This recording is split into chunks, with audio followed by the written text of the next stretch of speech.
Hi guys, welcome to crick chat with Venkatesh. So IPL restart ఈరోజు పక్క. నిన్న match జరగలేదు, వర్షం వల్ల మ్యాచ్ నెంబర్ 58 ఆగిపోయింది. కానీ ఇవాళ రెండు మ్యాచ్లు జరగాల్సి ఉంది. First match is between Rajasthan Royals and Punjab Kings. Second match is between Gujarat Titans and Delhi Capitals. So match number 59 ఈరోజు మధ్యాహ్నం మ్యాచ్, ఆఫ్టర్నూన్ మ్యాచ్ 3:30 స్టార్ట్. ఆ మ్యాచ్ గురించి మనం మాట్లాడాలి. మ్యాచ్ వేదిక జైపూర్లోని SMS Sawai Mansingh stadium. Rajasthan Royals already out of the contention, వాళ్ళు ఎలిమినేట్ అయిపోయారు. వాళ్ళకు ఒకే గుడ్ న్యూస్ ఏంటంటే వాళ్ళ captain Sanju Samson is back. So injury తర్వాత ఒక 3 వారాల గ్యాప్ తర్వాత అతను సైడ్ స్ట్రెయిన్ నుంచి పూర్తిగా రికవర్ అయ్యి ఈరోజు మళ్ళీ టీంలోకి వస్తున్నారు, టీంని లీడ్ చేయబోతున్నారు. సో కెప్టెన్ వచ్చిన తర్వాత ఏమైనా రిమైనింగ్ మ్యాచెస్లో కొద్దిగా టీంకి కాస్త జోష్ ఇస్తాడేమో చూడాలి. So they will only play for pride. తర్వాత లాస్ట్ ప్లేస్ తప్పించుకొని ఏ నెంబర్ 9లోనో లేకపోతే నెంబర్ 10లోనో ఫినిష్ అవ్వడానికి వాళ్ళు ప్రయత్నం చేస్తారు. అదొకటే వాళ్ళ ముందున్న ఇప్పుడున్న లక్ష్యం, అంతకుమించి ఏం లేదు.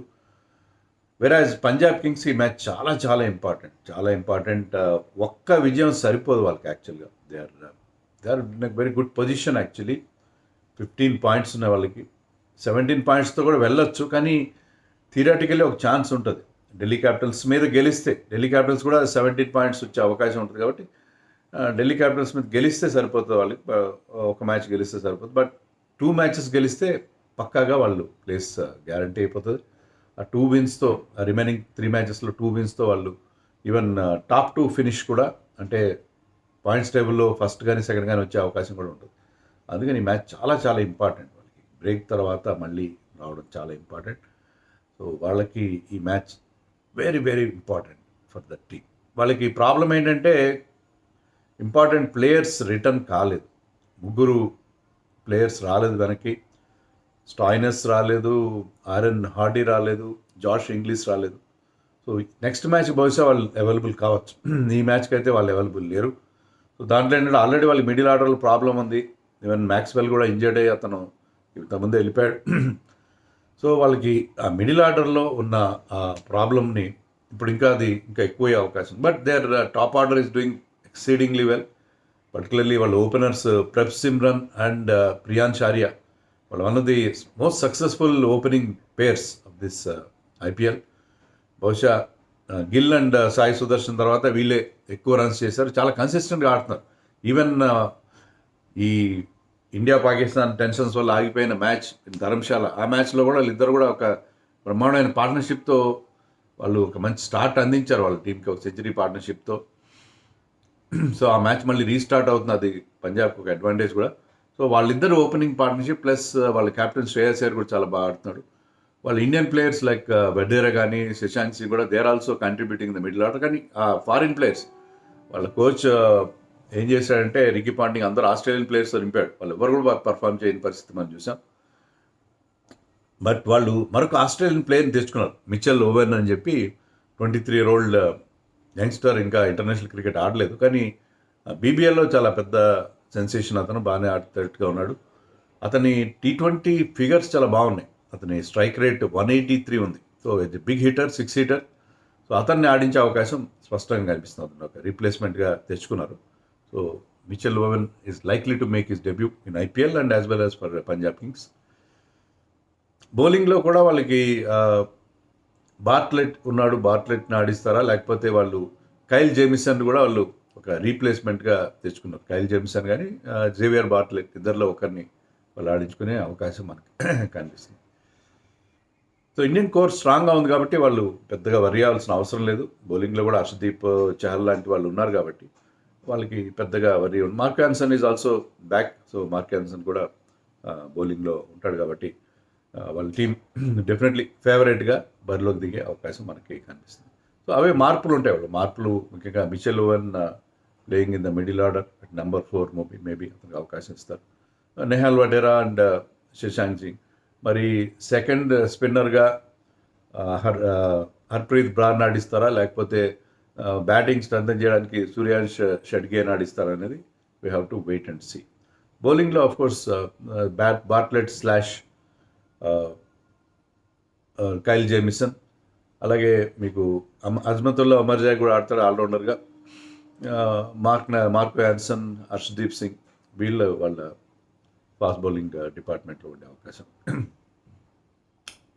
మరి రాజస్థాన్ రాయల్స్కి బ్యాటింగ్ పెద్దగా ఎఫెక్ట్ కాలేదు. బ్యాటింగ్లో ముఖ్యంగా యశస్వి మంచి ఫామ్లో ఉన్నాడు.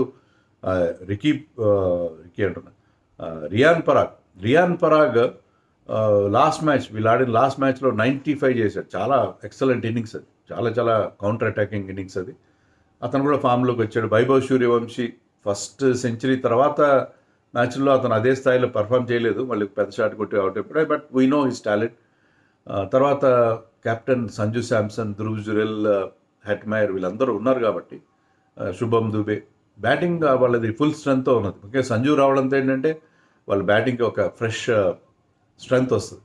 సంజు కెప్టెన్గా కూడా అతని ప్రెజెన్స్ అది టీంకి ఒక కొత్త జోష్ తీసుకొచ్చే అవకాశం ఖచ్చితంగా ఉంటుంది. బట్ బౌలింగ్లో వాళ్ళు చాలా వీక్గా ఉన్నారు. ఎందుకంటే మీకు జోఫ్రా ఆర్చర్ రిటర్న్ అవ్వలేదు, ఇంజరీనో మరి what ever, he has chosen not to come back, రాలేదు అతను వెనక్కి. సందీప్ శర్మకి ఇంజరీ అయింది, అతను కూడా అవుట్ ఆఫ్ ది టోర్నమెంట్. వాళ్ళ బౌలింగ్ చాలా డోలతనంగా అనిపిస్తుంది అక్కడ.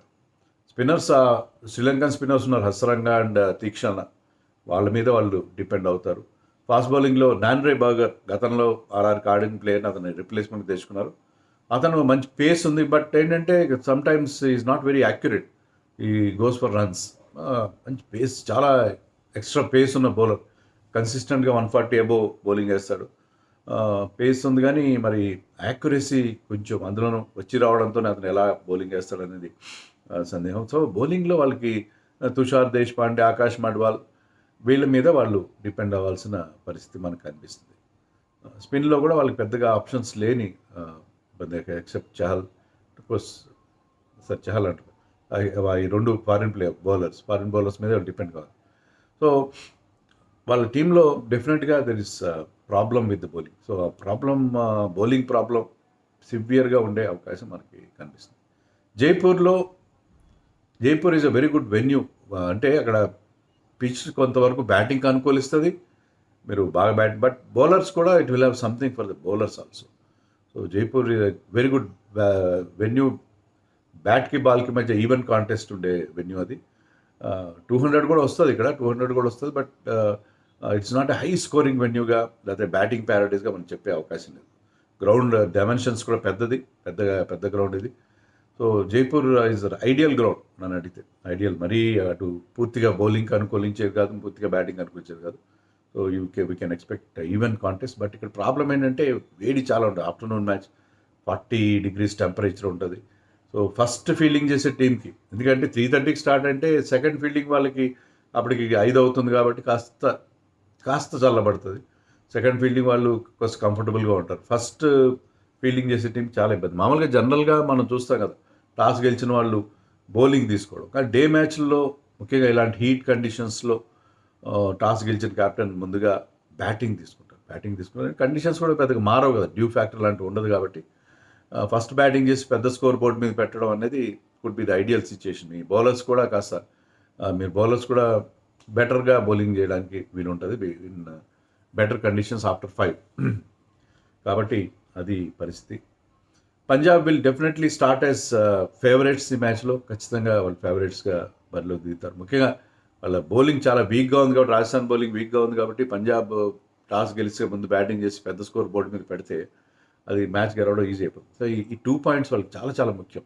సో ఆ రిజంప్షన్ తర్వాత ఆ మొమెంటం నల్లి, ఎందుకంటే వాళ్ళు 2014 తర్వాత ఇంతవరకు ప్లే ఆఫ్స్కి వెళ్ళలేదు. సో 11 ఏళ్ళ తర్వాత ప్లే ఆఫ్స్కి వెళ్ళడానికి దానికి చాలా దగ్గరలో ఉన్నారు. జస్ట్ 1 మ్యాచ్ అవే, అంటే 1 విన్ అవే. ఒక విజయం తర్వాత వాళ్ళకి 2 wins కూడా అవసరం 3 మ్యాచ్లో. బట్ ఒక విజయంతో చాలా వరకు దగ్గరికి వస్తారు కాబట్టి ఆ మొమెంటం మళ్ళీ క్యాప్చర్ చేయడం, మళ్ళీ ఆ గ్యాప్ తర్వాత 10 రోజుల గ్యాప్ తర్వాత మళ్ళీ ఆ మొమెంటం అందుకోవడం వాళ్ళకి చాలా ముఖ్యం. So this match is very important for Punjab. ఆ 2 points కూడా వాళ్ళకి చాలా ముఖ్యం. And they will start as favourites అని చెప్పలేం కదా. రాజస్థాన్ ఇప్పుడు కూల్గా ఉంటారు. వాళ్ళు సంజు శాంసన్ రావడం ఒకటి, తర్వాత నథింగ్ టు లూజ్ సిచ్యుయేషన్, ఎలాంటి ప్రెషర్ లేదు వాళ్ళ మీద. వాళ్ళ బ్యాటింగ్ క్లిక్ అయితే యశస్వి, సంజు, వైభవ్ అండ్ రియాన్ పరాగ్ క్లిక్ అయితే ఫస్ట్ బ్యాటింగ్ చేసి if they can put away score of 220 on the board, then Punjab will be in deep trouble. So match ఇంట్రెస్టింగ్గా ఉంటుంది. చూడండి, రిజంప్షన్, నేను చూడలేకపోయే మ్యాచ్. మళ్ళీ ఐపీఎల్ మోడ్లోకి వెళ్ళిపోదాం.